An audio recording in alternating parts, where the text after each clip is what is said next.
సప్త తాళములు అనే కాన్సెప్ట్ గురించి నెక్స్ట్ చెప్పుకోబోతున్నాం. తాళము అనే శబ్దము తకారం శంకర ప్రోక్తం లకారం శక్తి రుచ్యతే శివశక్తి సమాయోగ తాళనాలి దీయతే అనేటువంటి శ్లోకం ద్వారా ఎలా ఏర్పడిందో తెలుస్తుంది. తాండవం నుంచి తా అనే అక్షరాన్ని, లాస్యం నుంచి లా అనే అక్షరాన్ని తీసుకొని తాళ అనే శబ్దాన్ని మనకు అందించడం జరిగింది. ఇక ఈ తాళము ఏ విధంగా కొలవబడుతుంది అనేది ముందుగా తెలుసుకోవాలి. తాళాన్ని 6 అంగములతో కొలుస్తారు. వాటిని తాళ షడాంగములు అంటారు. అవి లఘువు, అనుధృతము, ధృతము, గురువు, ఫ్లుతము, కాకపాదము. మొదటిగా లఘువు. ఈ లఘువు అంటే ఏమిటంటే తాళము ఒక దెబ్బ కొట్టి కొన్ని వేళ్లను లెక్కించాల్సి ఉంటుంది. ఎన్ని వేళ్లు లెక్కించాలి అనేది జాతిని బట్టి ఆధారపడి ఉంటుంది. ఇక్కడ చిన్న పాజ్ ఇద్దాము, అలాగే జాతిని గురించి తెలుసుకుందాం. జాతి అంటే ఏమిటంటే మనకు ఒక సమయము ఈక్వల్ ఇంటర్వెల్ని తీసుకున్నప్పుడు ఎన్ని విధాలుగా, ఎన్ని సెట్స్గా అది డివైడ్ చేయబడుతుంది. అంటే ఏ యొక్క పాట అయినా కానీ 5 జాతులలో ఏదో ఒక జాతికి ఉంటుంది. అవే తిస్ర, చతురస్ర, ఖండ, మిశ్ర మరియు సంకీర్ణ. వీటిని జాతులు అంటాం. జాతులు ఇవి సంగీతానికైనా అటు నాట్యానికైనా చక్కగా ప్రాథమికంగా తెలుసుకోవాల్సినటువంటి విషయాలు. తిస్ర జాతి. తిస్ర జాతికి 3 అక్షరాలు ఉంటాయి. ఫర్ ఎగ్జాంపుల్ త, కి, ట. చతురస్ర జాతికి 4 అక్షరాలు. త, క, ది, మి. ఖండ జాతికి 5 అక్షరాలు. త, క, త, కి, ట. మిశ్ర జాతికి 7 అక్షరాలు. త, క, ది, మీ, త, కి, ట లేదా త, కి, ట, త, క, ది, మీ. ఇక చివరిది సంకేత జాతి. దీనికి 9 అక్షరాలు ఉంటాయి. ఇవి జాతులకు సంబంధించిన విషయం. ఇప్పుడు మళ్ళీ మన తాళషడాంగాల్లో కొద్దాం. ఇందులో లఘువు అనే కాన్సెప్ట్లో మనం చెప్పుకున్నది ఒక దెబ్బ కొట్టి కొన్ని వేళ్లను లెక్కించటం. ఇప్పుడు తిస్ర జాతి లఘువు, చతురస్ర జాతి లఘువు, ఖండ జాతి లఘువు, మిశ్ర జాతి లఘువు, అలాగే సంకీర్ణ జాతి లఘువు అని ఇన్ని రకాలుగా ప్రతి ఒక్క జాతికి లఘువు ఉంటుంది. తిస్ర జాతి లఘువు త, కి, ట దెబ్బ కొట్టి వేలు లెక్కించాం. చతురస్ర జాతి లఘువు 4 త, క, ది, మీ. ఖండ జాతి లఘువు 5 అక్షరాలు. త, క, త, కి, ట. మిశ్ర జాతి లఘువు 7 అక్షరాలు. త, కి, ట, త, క, ది, మీ లేదా త, క, ది, మీ, త, కి, ట. ఇక సంకీర్ణ జాతికి 9 అక్షరాలు.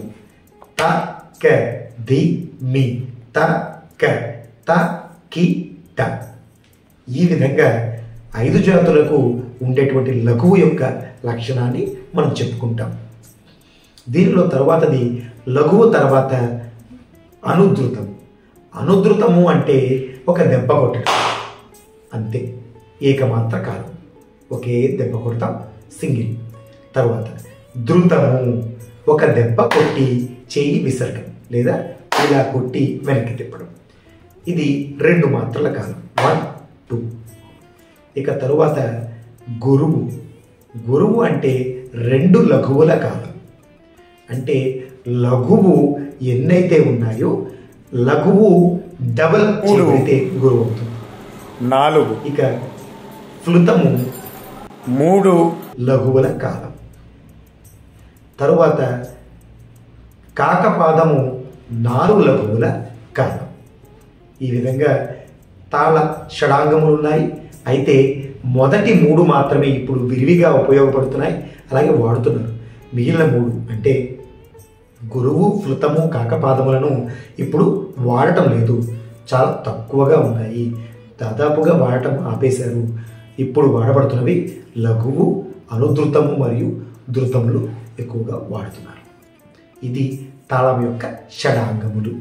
ఈ తాళ అంగముల ద్వారా తాళాన్ని మనం కొలుస్తాం.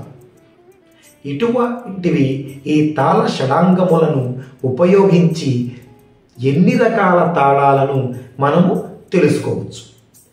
ప్రాథమికంగా ద బేసిక్ విషయాలతో మాట్లాడితే తాళములు 7 రకాలుగా ఉన్నాయి. వాటిని సప్త తాళములు అంటాం.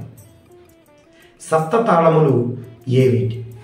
ధ్రువ, మధ్య, రూపక, ఝంపె, త్రిపుట, అట, ఏక. ఇవి 7ంటిని తెలియజెప్పే శ్లోకమే ధ్రువ మధ్య రూపకశ్చ ఝంపె త్రిపుట ఏవచ అటతాళ ఏకతాళశ్చ సప్తతాళ ప్రకీర్తిత. ఇదే సప్తతాళ శ్లోకము అంటాం. ఈ సప్తతాళ శ్లోకాన్ని బట్టి మనము ఎన్ని తాళాలు ఉన్నాయో తెలుసుకోవచ్చు. ఇప్పుడు ఒక్కొక్క తాళం గురించి మాట్లాడదాం. ధ్రువతాళం. ధ్రువతాళము ఎలా ఉంటుంది? That is the construction. ఎలా ఉంటుంది? ఒక లఘువు, ఒక ధృతము, 2 లఘువులు. లఘువుని 1 సింగిల్ నెంబర్ 1 కింద ఐ కింద దానిని సూచిస్తాం. ధృతముని 0గా సూచిస్తాం. అప్పుడు 1 0 1 1 కింద ఉంటుంది. లఘువు, ధృతము, లఘువు, లఘువు. ఇక తరువాతది మధ్య తాళం. ఇది లఘువు, ధృతము, లఘువు 1 0 1 అని కనబడుతుంది. రూపక తాళం. ఇది ఒక ధృతము, ఒక లఘువు ఉంటుంది. అంటే 0 1గా కనబడుతుంది. తరువాతది ఝంపె తాళం.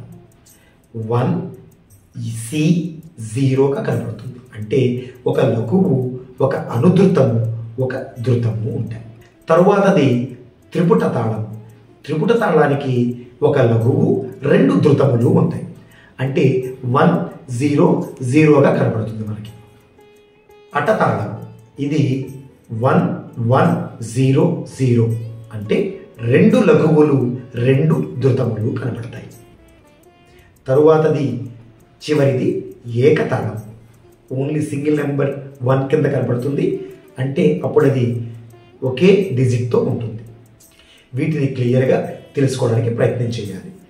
ఇప్పుడు సప్త తాళాలు ఇవి అని తెలిసాయి. ఈ సప్త తాళాలను మనము జాతులకు అన్వయించినట్లయితే 35 తాళాలు వస్తాయి. అంటే సప్త తాళాలు ఇప్పుడు మీకు అర్థమయ్యాయి. ధ్రువ తాళము 1 0 1 1, మధ్య తాళము 1 0 1, రూపక తాళము 0 1, ఝంపె తాళము 1 C 0, త్రిపుట తాళము 1 0 0, అట తాళము 1 1 0 0, ఏకతాళము 1. ఇవి 7 గుర్తుపెట్టుకోవాలి.